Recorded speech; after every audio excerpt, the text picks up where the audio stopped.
Hey, what's up guys, how you doing? It's Moz and welcome back to another review. So today I'm going to be reviewing the Sony Xperia Z3 Plus. Now you might remember I reviewed the Z3 a few months back. If you haven't checked that out, be sure to do so now before you watch this video in case you're interested in the Z3.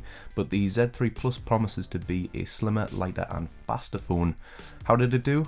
Let's check it out. Much like the Z3, this is another slippery character in the hand, but I do like the smoothness that the premium glass brings. It's cold to the touch most of the time, feels incredibly well made and premium, not that heavy either at 144 grams. When it comes to looks, well, it's a really slick and a pleasing looking device on the eye. I do prefer my volume rockers to be placed on the top left side, but the power button is at a sensible, comfortable location. Another minor gripe is that the micro USB port is just the wrong way round.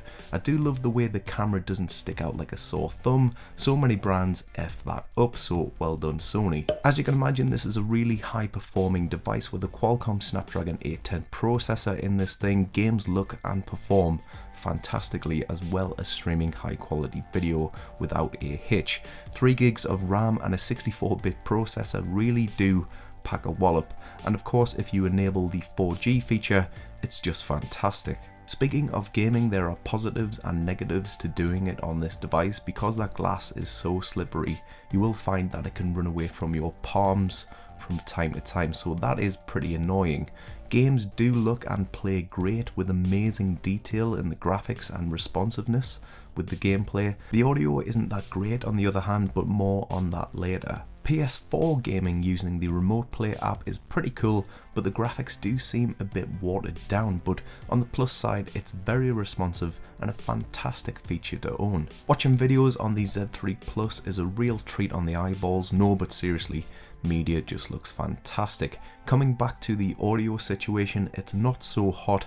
It really does sound like it's ever so slightly muffled, and it actually vibrates the phone itself. That is just not good. It can reach a decent volume, but that's just a louder average audio for your ears. So when you actually plug a set of decent headphones into this device, the world changes. You're treated to some epic audio quality. They call it high-res audio, and yeah, I would definitely agree with that. It sounds great. So let's talk about the cameras. Let's start off with the front-facing camera. It's pretty good both in low light and daylight when it comes to video. The stabilization is really good too, but the microphone quality is not very good, so if you're a vlogger, this might not be the best option for you.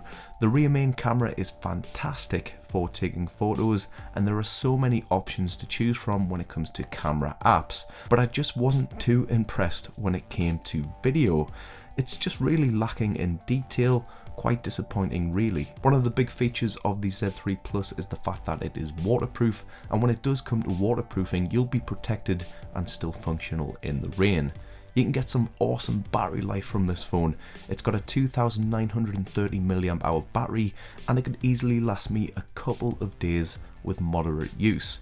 NFC support is here and has played a big part in the Xperia range through the cycle so far. It's a cool feature and nice to have, but I rarely used it, to be honest. So has the Z3 Plus improved enough over its older brother? Well, yes, in my opinion, but only slightly. But what do you guys think? Be sure to let me know in the comments below. A big thank you to James over at the Ideas Network for the sample. I really do appreciate it.